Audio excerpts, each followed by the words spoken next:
What does it mean to cast out demons? This is Torah 411 channel, and we're here today with James BRAYSHAW again, the man who wrote the books about Know Satan. And I'm going to put a link below to where you can get his books. But we're going to start right off here with James. Can you tell us or explain what it means to cast out demons? And I'll just let you take it from here. Thanks. This is an unbelievable term that's come into our current era through all the Greco-Roman mindset and thinking that had a true belief in supernatural entities that could oppose the Creator with evil. And sometimes they would inhabit people, is the thinking. There's a lot of environments right now where religion is propagated and the proliferation of the demonic forces is always percolating around people, thinking that demons are going to enter people. Now, demons don't, devils don't. What devils are, we'll talk about in just a moment. But let me start by giving you this opening passage of this conversation.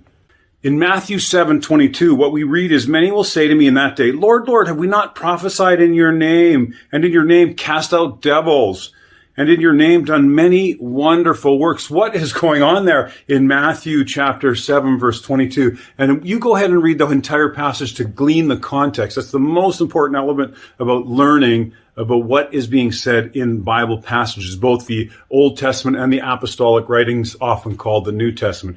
But here we find people coming to the Messiah and saying, hey, we're casting out devils. Look at us. We're doing this too. But what in that era, that particular journey that the Messiah was in, we call him Jesus, Yeshua, call him whatever you like. We're not here to dispute that. What we're here to talk about is that there was a number of individuals journeying around that ancient world that were known as the Jewish exorcists. These were men that would go from town to town, village to village, cemetery to cemetery, home to home, synagogue to synagogue, even hung around the temple. And they felt their job was to cast out devils from people. And they had mystical ways of doing it. They would add incantations. They would add special elixirs and potions. They would often inflict pain on individuals as they were working to cast out demons. And they were hailed as amazing individuals.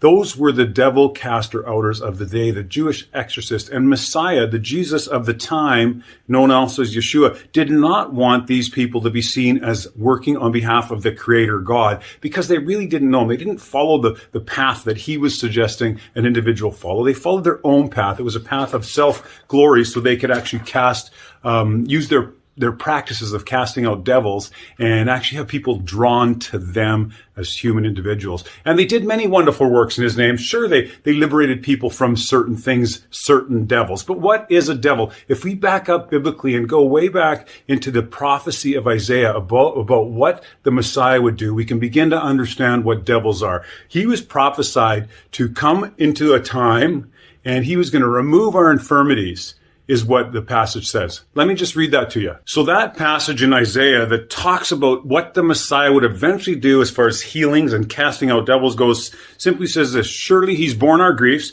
and he carried our sorrows, yet we did see him stricken, smitten of God, and afflicted.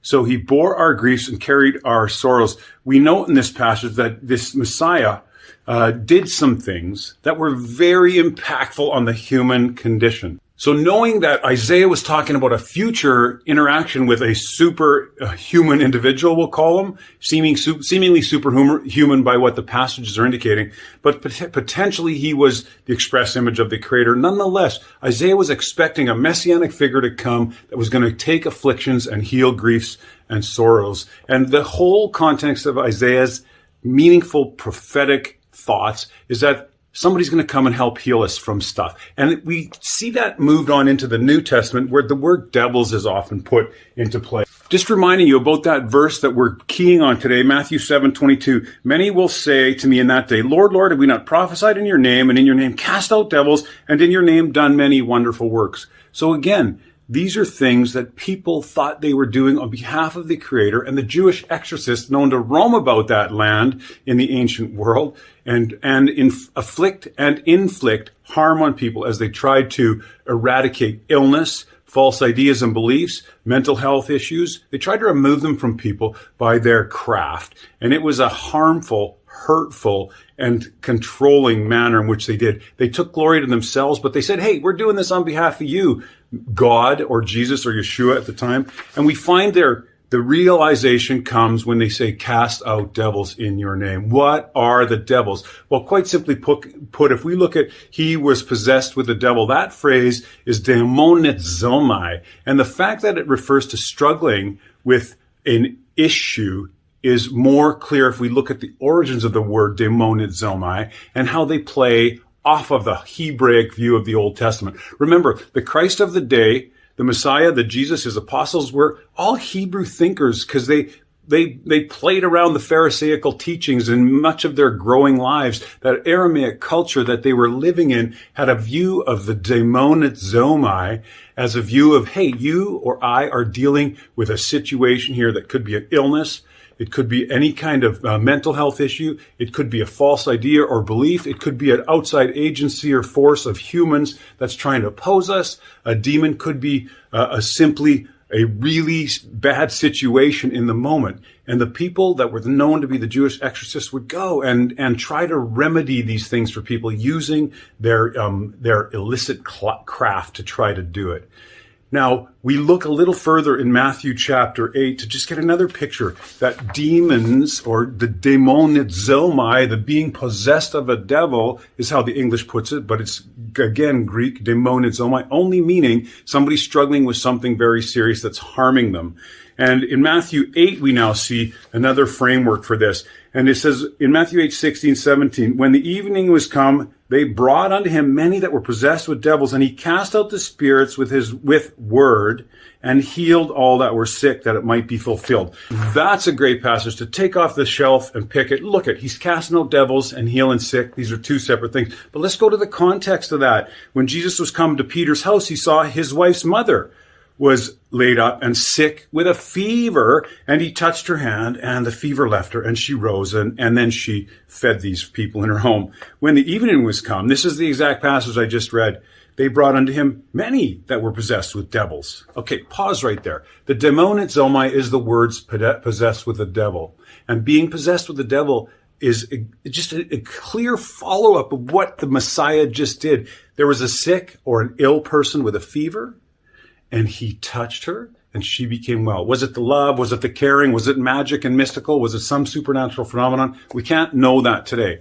Nonetheless, the text is indicating he interacted with her in some manner. She became well. Then we see the following passage that, and then when people saw this, they brought many to him who had devils, who are demonizomai, meaning struggling with issues. So the Messiah, the Jesus of the day, was not a Jewish exorcist. He was not indicated as being a supernatural healer, eradicating demonic forces that are known as devils from people's spirits. Because if a devil were overtaking a human, and we are going to sit here and agree that there's a Messiah, a creator that allows supernatural spirits to enter a person, then we're going to find that there's a secondary godlike entity that can now inhabit someone. And we have zero control, except for somehow using a magical name, which is often said the magical name of Jesus.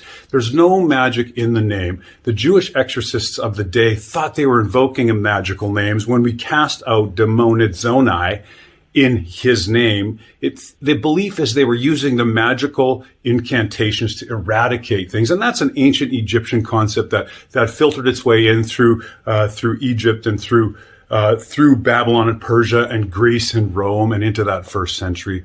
The reality is, when the Messiah came to people, or they came to him, they had issues. There was false beliefs. He would cast them out. There was illness. He would cast them out. They had unusual religious ideas. He would cast them out. These are the devils that were being cast out. There was sin, meaning there was people doing harm unto themselves by making awful choices in relation to what the social context was and what was known to be sin in that day. And he would help them to cease that, which is casting out devils. So if you're going to cast out devils, the easiest way to do it is to get some truth. The easiest way to do it is to get some health. The easiest way to do it is to even maybe get some sleep and get some right thinking. Because devils, according to the biblical theme that we follow all the way back into the most ancient thinking related to the Hebraic text, devils are false beliefs, sickness, religious error, or they're outside external forces of humans that are oppressing or opposing someone, or it might be someone's own mental health state that's oppressing them as well. Devils, demons are not supernatural entities that are brought into the realm of the human and able to inhabit, overtake, and become part of distressing and in fact destroying humans. So this little bit, if you decide to pick up on this concept we've talked about because you used to believe devils were supernatural entities, then we have just together cast out a devil, which was that false idea or belief. All right, thanks, James. And this has been Torah 411, and we just want to ask you to subscribe to our channel if you enjoy it, and to keep checking in on more studies as we put the Bible in context and study what it actually says and what things in Scripture actually are, such as Satan's, casting out devils and principalities and powers and things like that. We're unmasking Satan and false beliefs. And be sure to stay tuned to our channel for future Bible studies and videos. Thank you. Shalom.